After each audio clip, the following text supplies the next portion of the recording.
তুই আমার বাপের কাছে বিচার দিছস, আমি বলে ফ্রি ফায়ার খেলি, কিন্তু আজ ওর কথা বলে দিছস যে ও আমার স্কটে খেলে। তোর স্কটে খেলবো নাকি শালা? ফ্রি ফায়ার কি তোর বাপের গেম শালা? ফ্রি ফায়ার খেলা স্যার আমি থাকতে পারবো না স্যার, এখন থেকে আমি পাবজিও খেলবো। কি স্যার আপনি পাবজি খেলতেছেন তো? এই তুমি কি বলতেছ? আমি ফ্রি ফায়ার খেলতে চাই। আমি হইলাম ফ্রি ফায়ারের হেডশট খাওয়া আলট্রা প্রো ম্যাক্স প্লেয়ার। ইতি ডার্লিং, তোমার নাকি বিয়ে হয়ে গেছে? আমি বিশ্বাস করি না। তা কার সাথে বিয়ে হয়েছে? জনি সিনস আমার হাজবেন্ড। 5 মাস আমরা একসঙ্গে সংসার করেছি। খতম, বাই বাই। পদ মেরেছে তাহলে তোমাকে। যাও যাও তুমি।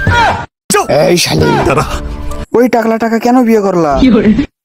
আমি 6 মাসের প্রেগনেন্ট। সত্যি সত্যি প্রেগনেন্ট? আমাকে ওই টাকলাটা জোর করে ধরে প্রেগনেন্ট বানিয়েছে। যা, চলে যা এখান থেকে। और अभी तो रुको।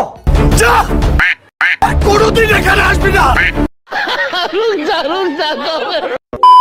আমরা ফ্রি ফায়ার খেলবো না। কেন খেলবা না? ফ্রি ফায়ার খেলতে গেলে টপ আপ করতে লাগে, তবেই তো রাইস্টারের সাথে এক স্কটে খেলতে পারবো, আর ওর মতো প্লেয়ারকে তখন পদ মেরে দিতে পারবো। আমি তো রাইস্টারের বাপ, আমাকে নিয়ে খেলে রাইস্টারকে আমি পদ মেরে দিব। আর কথা শক্তি আছে। ও যদি রাইস্টারের বাপ হয়ে থাকে, আমি রাইস্টারের দাদা। তুই যদি রাইস্টারের দাদা হয়ে থাকোস, তাহলে তো ও হেডশট খেয়ে মারা যাবে। কোন টাইপের কথা এটা? আমার সাথে কাস্টম খেললে তো আর লাশ খুঁজে পাওয়া যাবে না। আচ্ছা, শালা রাইস্টারের বাপের সাথে আসছে ফ্রি ফায়ার খেলতে। শোনো, তোমার বাবা যদি জানতে পারে তুমি ফ্রি ফায়ার খেলো, তোমাকে পিস পিস করে কেটে নদীতে ভাসিয়ে দেবে। আমি আর কোনোদিনও ফ্রি ফায়ার খেলবো না, না হলে আমার গান ফাটিয়ে দেবে। থাকেন। ভিডিওটি দেখে অল্প হলেও হাসলে চ্যানেলটাকে সাবস্ক্রাইব করে যাও। ধন্যবাদ।